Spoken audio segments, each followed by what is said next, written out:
It's Brian Preston, the money guy. The biggest thing when you are an individual trying to figure out how to hire a financial advisor is you want somebody that's hopefully going to be your the partner or sounding board to help you become the best version of your financial self for your family, Sure. for your business.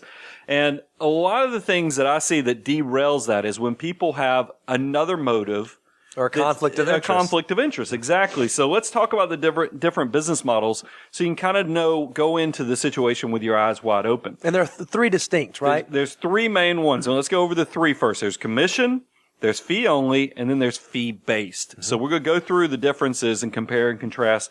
The first is commission. And realize I came out when I first got into this industry in the 90s.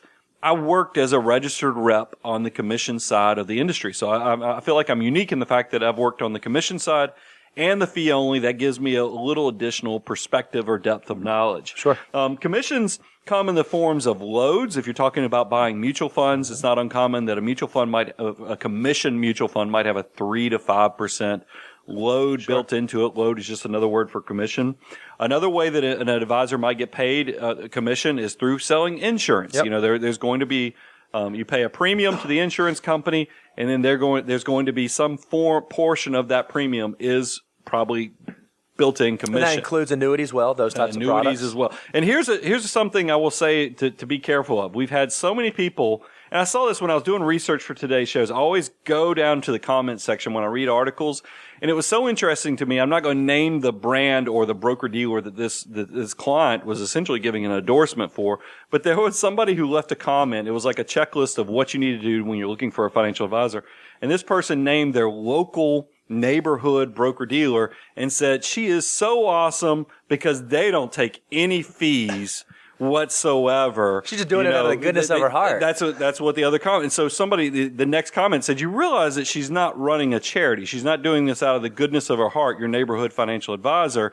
And, because the way she wrote the email was, she said, I don't pay her anything. And that's what I see that so often where an advisor will say, the insurance company pays me. Right. The mutual fund company pays me. We're just, I'm here just to facilitate and give you some guide. Well, realize, yes, that is a true statement that the insurance company and the mutual fund company is paying this person. But that money's got to come from somewhere. It's not a salary. It's not like they're on staff for this insurance company or the mutual fund. They're getting a cut off of the contribution. You give a $100 investment, $95 of it is probably getting invested. The other $5 is getting kicked out towards the commission. Right, yep. So just don't fall for that. So let's transition next to the second business model is fee only. Okay. As I shared with you, that fee only is approximately 1.1% of the market. Mm-hmm. These are people that get compensation only from the client. Okay. And it can come in several forms. It can come in hourly. It can come from retainer. It can come from assets under management. But the only compensation that this person gets is directly from the client. So there's not some outside company, outside third party recommending a certain product or a certain strategy or a certain solution. Right. It's more consulting directly with the client. Exactly. And then that leads to the third, and we'll come back and talk about conflicts in a second, but the third business model is what's fee-based. Mm-hmm. And fee-based it's a little confusing because you hear fee-based, you hear fee only, and you go, man, those sound very similar. But here's the difference. Fee-based means that you take some hybrid approach to the way you manage money. A fee base can get both fees from the clients mm-hmm. or from the products they sell through commissions. So it means that you essentially are an equal opportunity. You can do both. And it doesn't necessarily mean, because there are quite a few good fee-based advisors. Right, yep. They're doing really good work for their clients, but it just means you need to be aware that it means that some form of their commission or compensation, I should say, is probably coming from in a form of commission. What you see is you'll see an advisor who maybe manages your money under assets under management, like a wrap account, but then they also are recommending life insurance or annuities, and they'll get paid a commission right. on the life insurance annuity.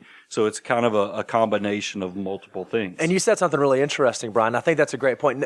For all these business models, they're not all good or all bad. Exactly. Each of them have some very solid pros, and each of them have some cons and some conflicts of interest that we're going to talk about.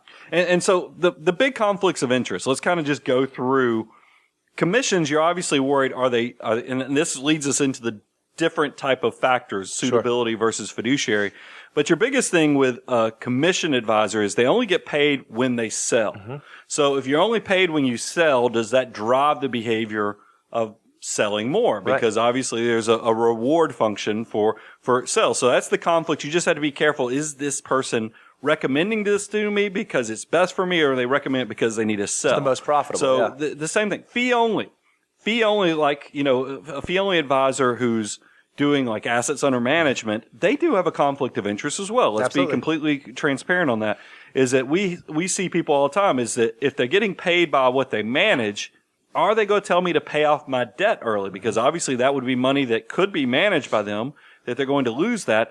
We always tell people we know we have a conflict of interest because the more we manage, the more we make. Right. But we try to put it up front that, yes, we want you to be debt-free by retirement. So we're going to come up with a debt payment plan. We're not people that love debt in general, but we're very transparent and try to be upfront with it. But there is a conflict of interest that I think is very important to understand, even with fee-only financial advisors. And then fee-based, I mean, it's one of those things you just have to make sure you understand how that individual's getting paid so you can weigh, is this the advice kicking in, or is this the desire to sell kicking in? And there can be a balance that needs to go into that.